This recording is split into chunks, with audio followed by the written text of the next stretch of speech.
Hello again, guys. Welcome to another review. And today we have a review of the really cool, brand new, awesome Covert Operations UNSC Wolverine. Well, it's called Covert Ops, but, you know, same thing. This is a really cool set. It's a remake, I guess you would say, of the old Wolverine. And, obviously it's meant for Covert Operations now. Instead of it being green, it is now kind of a nightish kind of camo style, and the machine guns are suppressed, and a bunch of cool stuff. But let's get right into the review. The manual, pretty much the exact same thing as the last one. So if you use this, you can use the last one. There's not much difference, not much variation in the structure building either, except a few parts. But you know, that's not that bad. Then right here, well, I guess I'll look at the front of the box. Front, you have the good old information, the cool animations, the Wolverine itself shooting his rockets. Cool thing then, instead of it being Master Chief, because it's Covert Operations, you get a cool ODST with a Halo 4 background. This is what's behind Master Chief in the other ones, and in the Halo 4 cover, the entrance to Requiem, or however you say it. So I don't know what they're trying to say. Maybe, obviously, I'm guessing ODSTs will probably be in Halo 4. They're probably on the Infinity, but nonetheless, still cool. It's got a rocket, pretty awesome. And on the back, got the new sets. I am looking for this set, the Flood Siege, for you guys, because I know a lot of you want it. As of right now, I don't really know where to find it. I've looked in my Target, I've looked in my Toys R Us, and I can't find it. Same with this one. I'm looking for both of these, but I can't find them. So if you live in Arizona and you know just where to find them, like now, I haven't been there in the past couple of days, so if you know if they're in like the new Toys R Us's or Walmart's, I think someone said Kmart before, but I haven't been to a Kmart yet. Just let me know, and I'll be happy to pick this up for you guys. That set, not this one that I'm reviewing, but this one. Then, you've got your Hazop Spartan. Basic kind of description. Well, there's no description, it's just his name and then the picture. But, skip through all these languages. And right here it says, Covert Ops UNSC Wolverine. The Covert Ops Wolverine is a highly maneuverable anti-air vehicle that combines the M260 multiple launch rocket system with IR signature reduction and limited active camo technology. This technology allows the Covert Ops Wolverine and Hazop Spartan to ambush enemy targets undetected. So obviously, it's meant purely for stealth. It's got a IR reduction, so you know stuff can't really lock onto them that easy. And it's got missiles, suppressed machine guns, all that good stuff. Now, the one minifigure you get, a Hazop Spartan. Not really any differentiation whatsoever from the one right here that you get with the Covenant AA gun and Rocket Hog. As you can see, they're both the exact same thing, just different colors, obviously. There's a comparison. They're all the same. But let me dive into detail of what he looks like. So, like I said, he's the exact same. One is the one that comes in the Covenant anti-air gun with the Rocket Hog. Only difference is, instead of him being yellow and gray, he is gray and a darker gray, and then some red detail coloring. But the detail on his body, is even like all these other pieces, the details is crazy. Lego, I used to be impressed when they had cool printed designs, but Mega Bloks, it's in their figures, the detail, like even on his wrists, little details. But he looks really cool, just like the Hazop Spartan. His knees, I really like their kind of knee guard things. Those are really cool. Then he's got his kind of shoulder pads and stuff, all that wonderful thing. All those wonderful things, sorry. And he comes with just a plain old black, no fancy detailing, but plain old black Halo Reach assault rifle, which to me looks more like the cooler version. It's kind of more rugged looking, which is what I like. I mean, don't get me wrong, the old one's cool, but the old one just kind of feels more flat and plain compared to this one, where it's more rugged and kind of combat looking. It's kind of what I like about it, which is why I prefer it, honestly, to the other ones. But that is really the only minifigure you get with this set. You don't get anything else. You don't get any other sort of minifigures whatsoever. But you do get the brand new Covert Ops Wolverine. Very cool.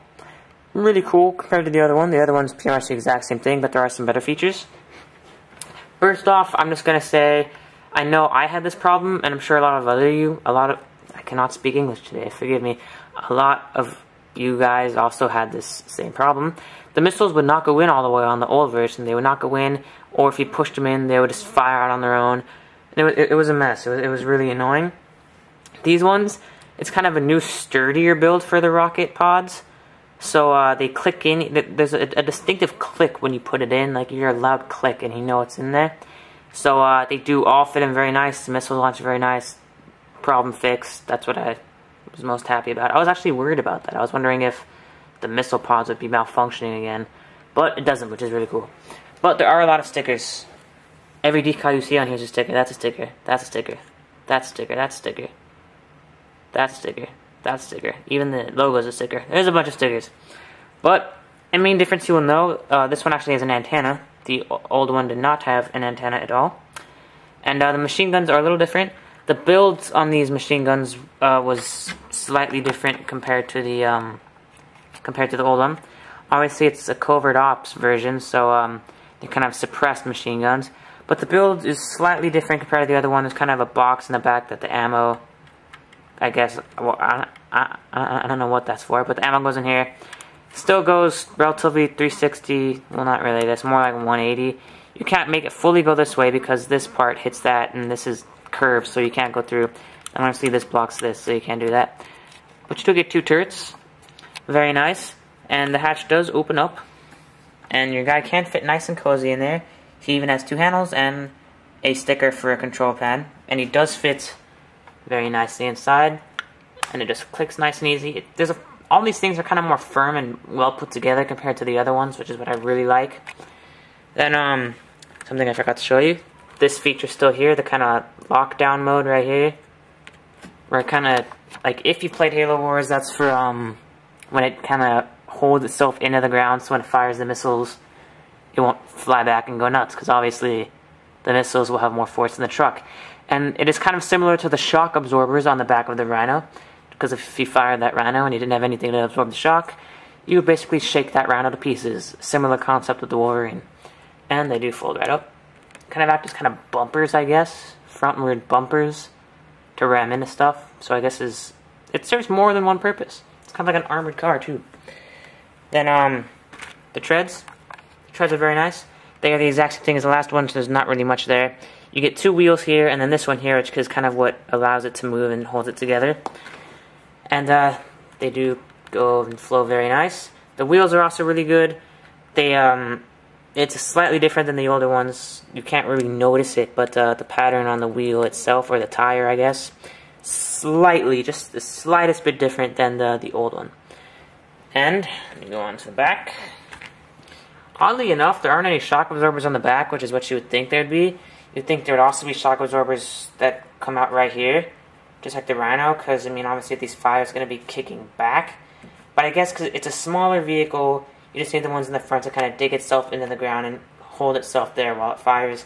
So I guess these won't have as much force as the plasma shot round thing, whenever a Rhino fires. But as you see, that is a sticker. Once again, my failed stickers. Not even close to being centered, but it does say Wolverine on it. For those of you who have been watching for a long time, and for those of you who are new, I do have horrible issues with stickers. Don't ask me why. It just seems like no matter how steady I hold my hand, it will never stay straight. I don't get it. It's just like a curse. But missile pod is very nice. Rotates with these, so it doesn't go well, it does go 360, but I mean, like, you can't make these balls can't make you twist it, but it does go up and down and 360. And this whole thing right here is one piece, just like the last one. And to fire it, like I will demonstrate, you just press these buttons. So you fire, and you can press 2 to fire both, or not, I guess. I was wrong, of course. But they do all fire. And I will show you how you load them. And you do get 8 of these missiles, which is very cool. Unlike the last one when they kept popping out, I'll show you the distinct click. Just like this. Hold on, okay. That one's being dumb. Just like this. You hear that distinct click. Just like that. Just like that. Just like that. And they're all nice and firmly in there. Unlike the other ones where they kept popping out, which really annoyed me. Or when you put them in, they would fly right back out. Or they would just fire on their own, which got really, really irritating. But, as you can see, they all fit perfectly in, which is very, very cool. Makes this very nice. I know I say that a lot, Very nice, just the first thing that comes to mind. Now when you assemble this, you do assemble the body. This is assembled in a different part, as you can see by it moves up. It clips in the back. The issue of this also falling off because of its weight is also gone. But, just to compare, and show you the differences, let me move this for you. And we're going to compare the Covert Ops one to the regular old one. So as you can see, the coloring is obviously the main difference here. Let me move this closer, just so you can get a really nice side-by-side comparison. As you can see, machine gun, this one, the Covert Ops, this one, just kind of a box. And this one actually does go 360. Mostly because there's nothing in the back. This one doesn't, but it's a lot cooler, more sturdier build. This one does have a lot of dust on it, though. I apologize. And as you can see, in this one, the missiles go nice and right in. This one, as you can see, they just don't want to go in to save their lives, which is really irritating. Then in this one, this part also, with little effort, would come off. I actually adjusted some stuff in the back so it wouldn't come off as easily. This one, you don't even need to do that in the first place. And as you can see, this one has the antenna. This one doesn't. So constructing this one half is the only different part in construction, really. The rest of it's the same. Now, my set did come with one missing piece. You'll notice this bar right here. Mine did not come with that bar, so there's obviously nothing right there. Unfortunately, but, you know, not that big of a difference. And they both do have the shock absorbers. Although, the new one, they're obviously bigger. This one's just kind of 2. This one is, see, it's 3 across. This one's just 2 across. It's really not that much of a difference, though. Stickers are pretty much the exact same thing. And you really are getting the same thing, just the, excuse me, Covert Ops one is way better. But, anyways, guys, that really just sums up our review for today. We'll be having more coming for you. This costs, and I have heard ranging prices. I bought it for around $30. But the prices apparently range, depending where you live, from 30 to 40. I know that's a big margin, but apparently it does range depending where you live. Not exactly sure why, but it just ranges. I don't know why they have such a drastic price range in the same country. But regardless, it's worth it, and whether it be 30 or whether it be 40, it is worth it. It's a cool vehicle to have and add to the collection. It's a cool start to the new Covert Ops line. They're kind of doing all these cool spin-off lines, which is really nice. And you can get a lot of cool things with these. This is definitely a good pickup if you see it. And I will try and get the other ones for you guys. But I do give this 4 out of 5 stars. Only reason I don't give it 5 is because, you know, this has already been done. It's basically just a better remake of it. But that is pretty much it for you guys today. I'll be doing more reviews soon and more game videos. Thank you to all of you who joined us for game night last Friday. There will be another one this Friday at 8 o'clock, just like last time. Pacific Standard Time or Mountain, no, not, see, I'm bad with time zones. I'll make a video on it, so don't worry, but it's like Mountain Time. But if you want to join us, it's fine. Make more videos. I know that video was really long, but trust me, it was a lot longer unedited. But anyways, guys, thank you for watching. Please rate, comment, subscribe, and I'll see you next time.